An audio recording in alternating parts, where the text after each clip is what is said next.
Governor साहब से मिलने के लिए गए थे। कल जो घटना घटी है यूपी में, हमारी पार्टी के नेशनल प्रेसिडेंट जनाब बैरिस्टर असदुद्दीन अवैसी साहब पर जो कातिलाना हमला हुआ है, उसी ताल्लुक़ से हम लोग कहने के लिए गए थे कि लोकतंत्र का सबसे बड़ा पर्व है इलेक्शन, और इलेक्शन लोकतंत्र को स्थापित करने का सबसे बड़ा माध्यम भी है। और इस लोकतांत्रिक व्यवस्था में इलेक्शन के मौके से, कैंपेन के मौके से अगर जानलेवा हमला हो रहा हो हमारे लीडर पर, तो इसके माने ये है कि सिर्फ हमारे लीडर पर हमला नहीं है, बल्कि लोकतंत्र की हत्या करने की कोशिश की जा रही है।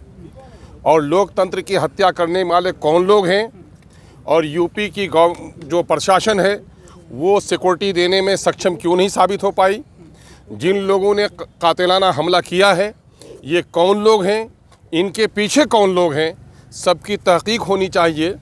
और हम लोग पूरे देश में शांतिपूर्वक तौर पर हम सरकार से मुतालबा करते हैं, और देश के उन लोगों से भी जिन लोगों को गांधी की आत्मा को शांति पहुंचाने की नीयत है, और गांधी का जो रोज़ रोज़ कत्ल हो रहा है, तो अगर उसके नज़रियात को बचाना है तो लोगों को उठना होगा।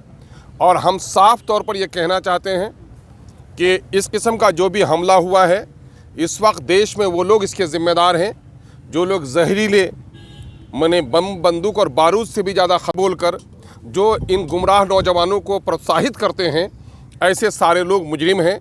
इसलिए आला सतही जांच होनी चाहिए, ये कातिल कौन हैं और इन कातिलों के पीछे कौन लोग हैं, उसकी तहकीक होनी चाहिए। इसी संबंध में हम लोग महामहिम गवर्नर के पास गए थे, और पूरा जिला इकाई हमारा इस मामले में गौरसेवादी लोग हैं जी, गौरसेवादी लोग जाहिर है। मैं समझता हूँ कि गांधी की हत्या तो एक बार हुई है, और देश में बार बार गांधी के नज़रियात की हत्या होती रही है। ये ऐसे ही लोग होंगे जो लोग गांधी के नज़रियात, लोकतंत्र के दुश्मन, और इस मुल्क में जो सब लोग मिलकर रहते हैं सौहार्दपूर्ण एक वातावरण में, इस वातावरण के जो लोग दुश्मन हैं, ऐसे ही लोगों ने ये काम किया है और ऐसे ही लोगों ने ये काम करवाया है। बिहार में भी डर लगता है। मैं कह रहा हूँ कि बिहार में क्या, पूरे देश में इस वक्त पूरे देश में कमज़ोर तबकात को, पिछड़ी को, एससी को, एसटी को, अक़लियत के लोगों को, कमज़ोर तबका के लोगों को, शोषित और वंचित लोगों को हर जगह एक डर और खौफ है। मैं समझता हूँ आज़ादी सिर्फ राजनीतिक आज़ादी का नाम नहीं है, बल्कि खौफ से नजात, भय मुक्त समाज बनाने की जो कल्पना हमारे पूर्वजों ने की, और अंग्रेज़ों से शासन इसलिए नहीं लिया था कि अपने देश में भी हम इस तरह की ज़िंदगी जिएं, बल्कि देश अपना, लोग अपने, कानून अपना, व्यवस्था अपनी, हम निर्भय होकर जिएंगे। लेकिन अफसोस कि अपने ही देश में आज इस तरह का मामला हो रहा है जो देश पूरा शर्मिंदा है, और हम समझते हैं कि लोकतंत्र की हत्या हुई है। नहीं, देखिए, मसला सिक्योरिटी का मामला सिर्फ असदुद्दीन अवैसी साहब का नहीं है। मैं कह रहा हूं कि देश में हमारा गरीब पीछे की पंक्ति में बैठने वाला शख्स भी है, उसकी भी सुरक्षा होनी चाहिए, है ना। ये हमारा मुतालबा उसका नहीं है कि आप हमें सिक्योरिटी दें, हमारा मुतालबा ये है कि सोसाइटी में पीस मेंटेन हो। कितने लोगों को जेड क्लास की सिक्योरिटी देंगे आप लोग? इलेक्शन के ज़माने में ड्यूरिंग कैंपेन आप ये चाहते हैं कि हमारी नुमाइंदगी नहीं बढ़े, हम अपने संवैधानिक अधिकार के लिए मैदान में नहीं आए, आप हमको इलेक्शन से रोकना चाहते हैं।